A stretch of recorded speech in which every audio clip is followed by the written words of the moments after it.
Bonjour à tous et toutes et bienvenue au Good Morning Trading. Je suis ravi de vous retrouver ce matin. Je pense que vous êtes comme moi totalement soulagé. Vous aviez passé une nuit blanche à cause de ça. Evergrande est sauvé. Ouf, on va pouvoir passer à autre chose. Alors c'est provisoire, hein. C'est vraiment la nouvelle du jour. Enfin bon, on l'a eu hier, mais la nouvelle du jour. Evergrande, donc je vous rappelle quand même, qui était le sujet récurrent d'inquiétude depuis plusieurs semaines et surtout plusieurs jours, hein, ce qui nous a valu une belle baisse très marquée le lundi. C'est l'entreprise dans le secteur immobilier chinois qui est lourdement endettée et qui aurait pu être en défaut de paiement puisque jeudi, nous sommes mercredi, donc demain, elle devait honorer une échéance très lourde, elle n'avait pas l'argent et donc dans ces cas-là, c'est le game over, quoi. C'est du Lehman Brothers à 300 milliards de dettes et ils ont trouvé une solution, vous voyez, 24 heures avant, hein. C'était quand même que c'était un petit peu tendu, donc ils ont annoncé ça dans notre nuit, cette nuit pour nous. Donc sa principale filiale qui s'appelle alors Hengda Real Estate Group, Hengda, H-E-N-G-D-A, Hengda on va dire, paierait comme prévu à la date de jeudi, donc tous les intérêts, faut pas déconner quand même, hein, de l'obligation offshore d'une obligation offshore à l'échéance 2025, donc elle paierait tous les intérêts de ce qu'elle doit à une échéance 2025, pardon, non, c'est une échéance onshore, c'est donc à l'intérieur de la Chine, assortie d'un petit coupon de 5,8%. Donc, grosso modo, vous n'avez rien compris. Ce qu'il faut retenir, c'est ils s'en sortent. Voilà. Ils vont pouvoir payer les intérêts qu'ils doivent, juste les intérêts qu'ils doivent demain. Et pour ça, ils se sont réendettés. Voilà. Donc, ils ont repoussé un peu l'échéance, ils se sont réendettés. Voilà. Donc, ça fait quand même un petit peu la cavalerie. Je dois 1000 euros, j'en emprunte 1100 à quelqu'un d'autre pour rembourser celui à qui je dois 1000 euros pour en garder 100, et puis on verra la prochaine échéance comment on va s'en sortir, qui on va taper et si on va trouver quelqu'un qui accepte nos conditions. Mais en tout cas, la bonne nouvelle pour nous en tant que trader, c'est qu'on met ça de côté pour le moment, on se garde ça au coin de la tête pour les prochaines échéances, au moins dans un an, mais pour le moment on en parle plus. Ça soulage les marchés. Donc conclusion, on a fortement baissé le lundi à cause de cela. Soulagement, on passe à autre chose. Donc on remonte et on va, si ce n'est pas fait pour certains indices, en forte probabilité qu'ils vont tous rejoindre à peu près le niveau de cassure du lundi dans la nuit, ou le niveau de clôture de vendredi, voire le dépasser. Maintenant, ce qui nous intéresse, nous, c'est le grand truc important de la journée, c'est bien entendu la décision de la Fed. Je vous rappelle qu'ils se sont commencé à se réunir hier et on aura donc à 20h le compte-rendu de la Fed, de sa décision sur sa politique monétaire. Est-ce qu'on va parler du tapering? A priori, les investisseurs et les spécialistes pensent que oui, mais pour avoir un calendrier de début du tapering extrêmement précis, ils pensent la Fed le donnera plutôt sur la réunion du mois de novembre ou la réunion du mois de décembre. S'ils veulent pourrir Noël, ce serait le bon moment pour le donner. Donc, et surtout, ils attendent que le tapering ne commence pas. Voilà. Donc attention, on peut avoir de la volatilité. Tout va dépendre du communiqué de presse de la Fed et donc 20h, le communiqué de la presse, et à partir de 20h30, conférence de presse, discours, speech de Jérôme Powell. Très important, c'est là où ça peut bouger le plus. On peut avoir vraiment des bougies qui partent dans tous les sens ou strictement rien, mais il y a quand même peu de chances, on risque d'avoir de la volatilité. Si c'est extrêmement violent, attention, il y a un tips, hein, si ça part si on finit par exemple extrêmement haut ou qu'on s'écroule ce soir, Attention au lendemain, souvent le lendemain, si c'est excessif, très excessif, la réaction entre 20h et 22h, on prend le contresens. Donc c'est-à-dire que si on s'écroule ce soir, demain on peut avoir un rebond et vice-versa. Si on monte à tout va ce soir, le lendemain on peut avoir en fin de journée une phase de baisse, comme s'il y avait un réajustement 24 heures après des excès. Alors s'il n'y a pas particulièrement d'excès, il n'y a rien de particulier à en tirer pour le lendemain. On verra tout cela en détail. On va passer à l'analyse technique. Merci pour tous ceux qui m'ont écrit pour mon école de formation. Merci beaucoup. J'ai répondu presque à tout le monde. On va continuer comme cela. En fait, j'avais prévu de lancer le site web lundi. Ça aurait été beaucoup plus simple parce que vous auriez toutes les informations, etc. Mais voilà, ça bouge beaucoup en bourse. Donc du coup, je me suis mis à beaucoup trader et pas du tout à coder, pas du tout à faire le site web. Enfin, si, il y a quand même quelque chose, mais ça ne me satisfait pas du tout. Donc voilà, le site web, vendredi au mieux, s'il ne se passe pas grand chose en bourse les 3 prochains jours. Si ça bouge beaucoup en bourse, vous aurez le site web lundi parce que je vais trader d'aujourd'hui à vendredi. Je ferai le site web à fond, 30 à 40 heures le week-end. Et puis comme ça, je suis pas très doué pour ça, mais bon. Et ça, le lundi, il sera en ligne, mais vous pouvez toujours m'écrire si vous êtes impatient. D'autant plus qu'il y a une formation plus coaching où il reste plus que 2 places. Donc c'est le moment d'avoir les infos. Ce sera plus disponible à l'ouverture, à mon avis, du site web. Voilà, c'était juste pour expliquer un petit peu les retards. Et pour les webinaires, demain, il n'y a pas de souci, vous aurez tous les liens. Je vous les mettrai sous la vidéo pour vous inscrire au webinaire hebdomadaire que l'on aura maintenant à partir de ce week-end, tous les week-ends. Donc ça va être super chouette. Voilà, en priant pour que le serveur tienne, ça on verra. Mais normalement j'ai fait des tests de résistance, donc ça devrait aller. Je suis pas très bon pour créer, je suis très bon pour tester par exemple. C'est pour ça que je vais dans les restaurants et que je ne cuisine pas. Qu'est-ce qui se... Ah oui, pardon, j'ai donc oublié de vous demander, n'hésitez pas à vous abonner, à mettre des petits pouces, et puis voilà, plein de bonnes choses pour m'encourager à continuer. Hop, on va attaquer sur l'analyse technique. Là, j'ai perdu mon 5 minutes. Pourquoi Oui, parce que j'étais en train de faire une analyse technique. Je surveille une action qui me plaît beaucoup, c'est Accor. Oui, AC, c'est Accor. Bon, du coup, tenez, je vous fais rapidement Accor. Voilà, ce qui m'intéressait sur Accor, c'était le retour sur le plus bas du mois précédent, parce qu'on avait support mensuel plus bas du mois précédent. C'est extrêmement rare comme configuration.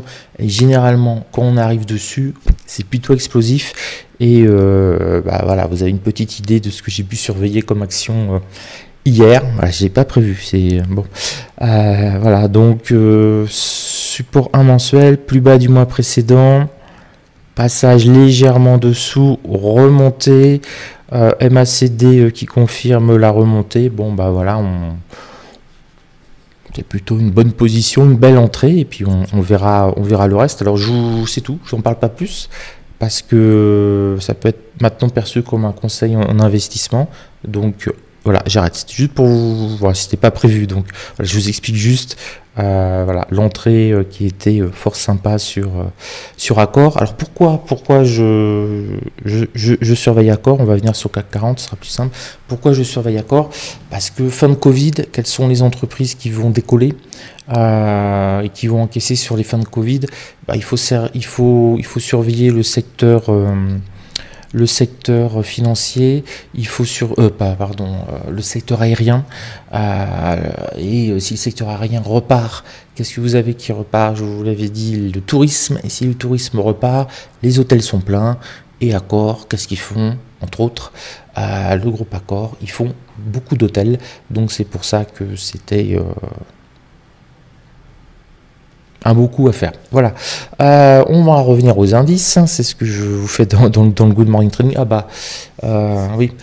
Pour ceux qui font partie donc de la formation, il y aura un Good Morning Premium, Extend, ou je sais pas trop quoi, Premium, j'aime bien, où j'analyserai aussi des actions à fort potentiel selon moi, le Bitcoin, etc. Voilà, je vais doubler le temps du Good Morning Trading. Il durera 1 heure pour les gens de la formation et 20-25 minutes le Good Morning Trading que vous connaissez habituellement. Donc sur le CAC, on a donc un beau rebond. Là, on est bien plutôt en 1 heure. On a rebond Elkin-Hachi qui devient positif, ça c'est la bonne nouvelle, et loi de dos qui se construit. On n'est encore pas du tout en surachat sur le MACD.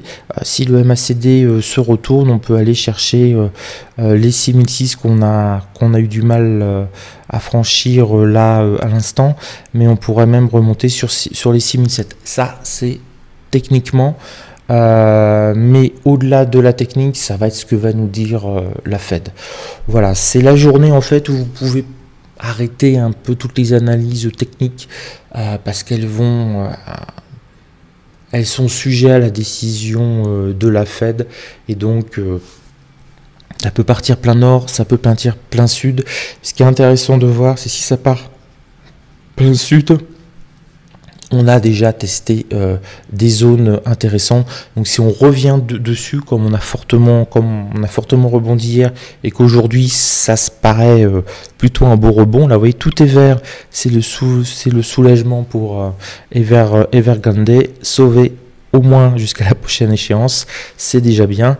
Donc soulagement, les marchés remontent. Donc on est vraiment plutôt super bien super bien parti. Voilà, ça c'est le changement d'échéance sur les futurs. Belle tête sur le CAC 40, mais je vous dis là faut quand même. Alors si vous êtes rentré en dessous de la middle S2 mensuelle, voilà, au contact des 6004, on garde à mon avis et on croise les doigts pour que la Fed ne soit pas trop angoissante et que voire même soulage et ça continue de monter, et on peut remonter ses stop profits. C'est plutôt une bonne solution. Et puis si vous n'êtes pas positionné, voilà, c'est prendre une position lourde ou une position swing trading juste avant une décision de la Fed. Là, très honnêtement, ça s'apparente légèrement à du casino. Pour ça, je ne vais pas trop insister sur l'analyse technique. Alors, notre ami le DAX 40, pour le moment, plutôt bien. Hein, le DAX 40, l'injection des 10 autres valeurs, les numéros 31 et 40 de l'Allemagne, plutôt bien pour le moment. Il est assez réactif, un petit peu plus que le DAX 30, mais voilà, à confirmer au moins la semaine prochaine. L'idéal, ce serait qu'on ait une semaine molle où il ne se passe pas grand chose, et là on pourrait vraiment voir s'il est beaucoup plus nerveux qu'avant, s'il a plus de bruit. Ça a l'air, mais comme on est sur une période un peu tendue, nerveuse, c'est difficile à voir réellement. Donc tentative aussi de rebond réussi pour le moment sur le DAX 40. On a un RSI qui était pas trop mal pour rebondir.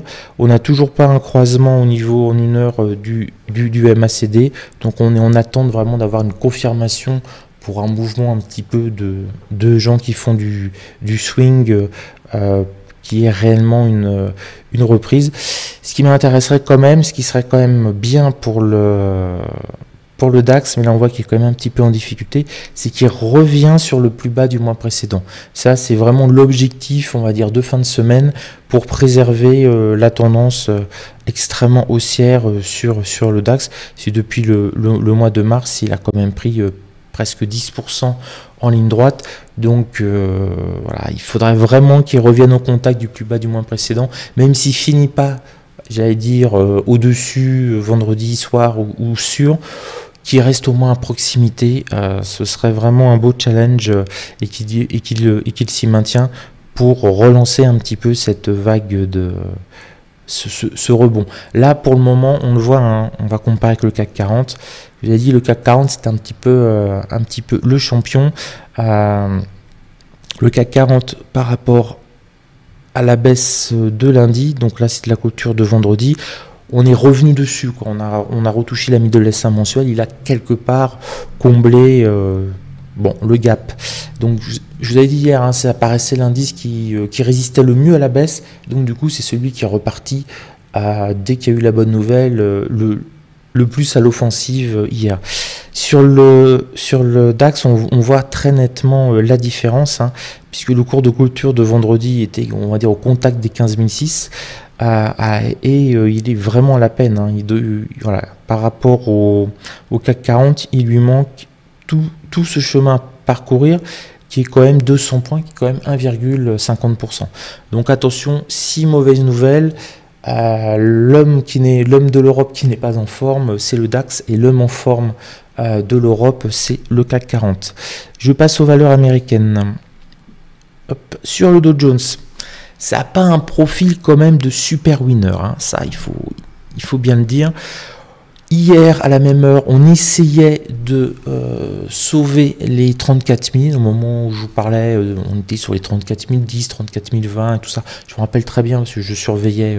Je surveillais, c'était le niveau. Non, peut-être pas quand je vous en parlais, mais c'était le niveau à 9h, 9h05 parce que je surveillais pour passer un ordre. Et on se retrouve 24h, 23h plus tard, à peu près sur les mêmes niveaux, mais on n'a pas toujours contact en fait de la S2M, mais on voit très nettement que déjà aux bougies, ça fait maintenant depuis le début septembre qui se met à baisser, mais qu'on a du mal, et là on le voit. Vous voyez, on voit sa difficulté ici.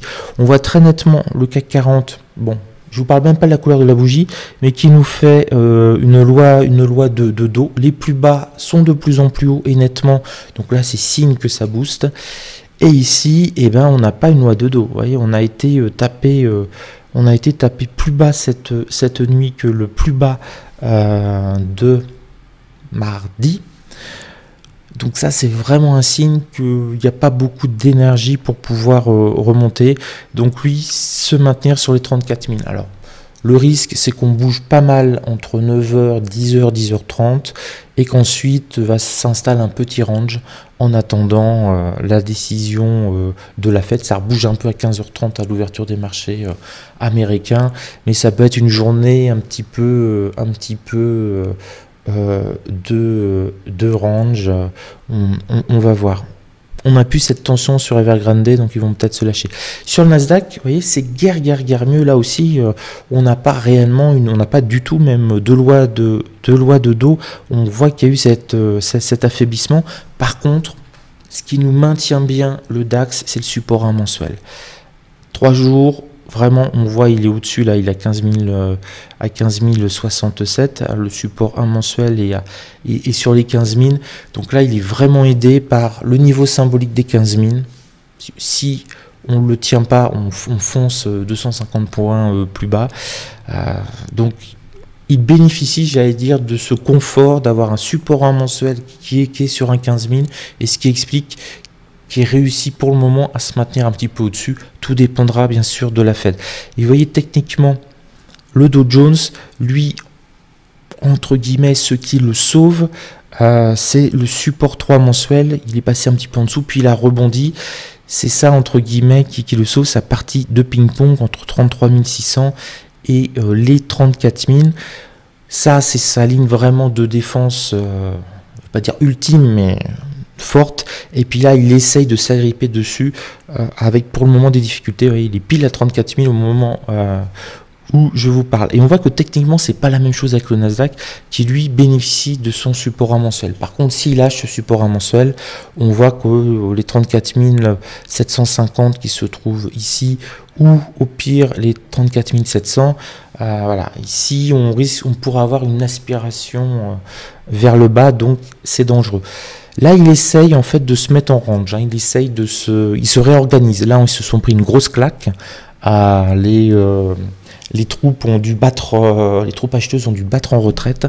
Et là, ils sont en train de se réorganiser, de se réapprovisionner, de se redonner un petit peu de mindset, un petit peu de courage pour pouvoir tenir cette ligne face aux attaques d'ours rouge, qui devrait être, de toute façon, voilà, le rouge c'est le mal, on le sait bien, c'est le communisme, hein, on est vraiment dans la dialectique des années, des années 60, et regardez d'ailleurs, c'est très amusant dans les Marvel, les petits bouquins américains des années 60, 70, 80, 90, c'est Captain America, bleu, le bleu, le couleur de l'espérance, de l'énergie, qui se bat contre, il y avait même les méchants, et ils sont souvent très rouges. Il y avait un Captain Rouge, je me rappelle plus comment il s'appelle, c'était un méchant communiste, c'était dingue, il voulait voler.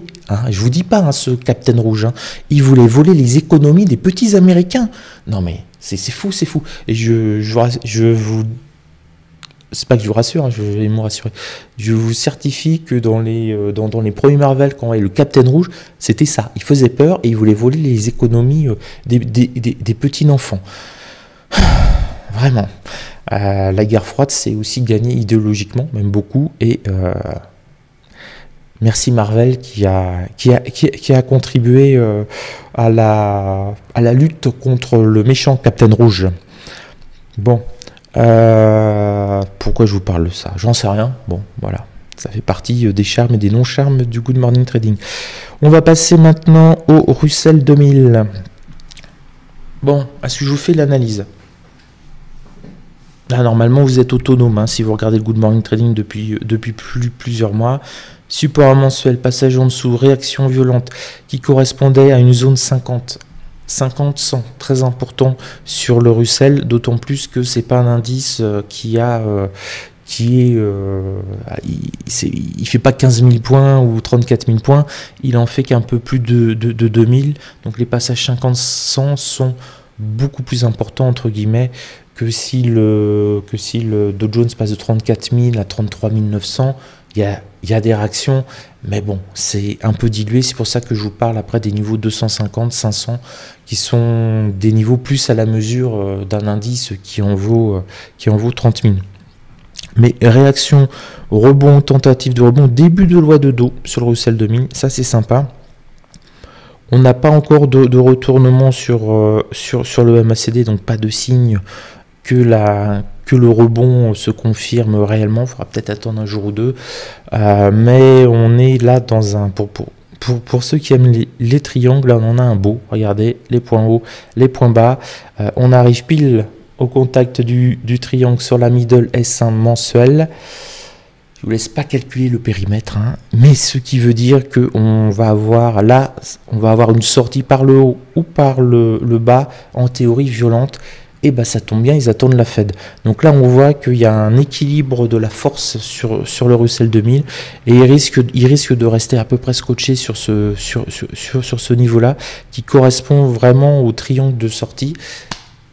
Et il risque d'attendre jusqu'à 20h, ou varier un tout petit peu, mais personne ne devrait prendre, sauf nouvelle surprenante et surprise, personne ne devrait prendre de décision sur le Russell 2000, les investisseurs ni les traders, avec ce type de configuration graphique.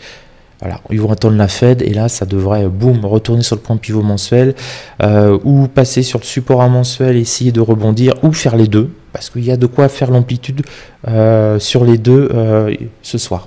Pourquoi pas? Parfois on voit ça se met à accélérer, ça tape un support, ça se met à descendre à tout va, ça tape une résistance, ça va retaper un support, et ça fait du yo-yo comme cela. À voir. Tout ça pour vous dire qu'il faut être super prudent. Voilà, j'ai à peu près dit ce que je voulais vous dire, même des choses en plus. Je vous souhaite une excellente journée de trading. Hop, j'y arrive pas avec mes petits boutons là aujourd'hui. N'hésitez pas à vous abonner à la chaîne YouTube, à mettre plein de petits pouces dans tous les sens. Et puis, on va se quitter avec des bonnes ondes. Aujourd'hui, il y aura des choses à faire certainement. N'oubliez pas que la bourse sera ouverte demain. C'est sûr. La bourse sera ouverte et elle nous survivra. Voilà. Quoi qu'il arrive, donc ne prenez pas de risque aujourd'hui. Ça risque d'être un petit peu mou, donc un petit peu piégeux. Et surtout, si vous faites du day trading en tout cas et du scalping, ne soyez pas en position à partir, trop proche de la proximité de la décision de la fête, parce que les carnets d'ordre se vident, ils sont tous dans l'attente, il y a un petit peu plus de nervosité. Donc carnet d'ordre vide, plus de nervosité, on peut avoir des bougies à la con, parce qu'il y en a un qui au dernier moment balance 200 lots juste une minute avant la décision de la fête, parce qu'il flippe et qu'il n'a pas fait du bon boulot, il n'était pas sorti avant, et on se tape une bougie bizarre qui est tout de suite contrée par les algos. Donc faites attention, et puis plein de bonnes choses. Allez, on se quitte.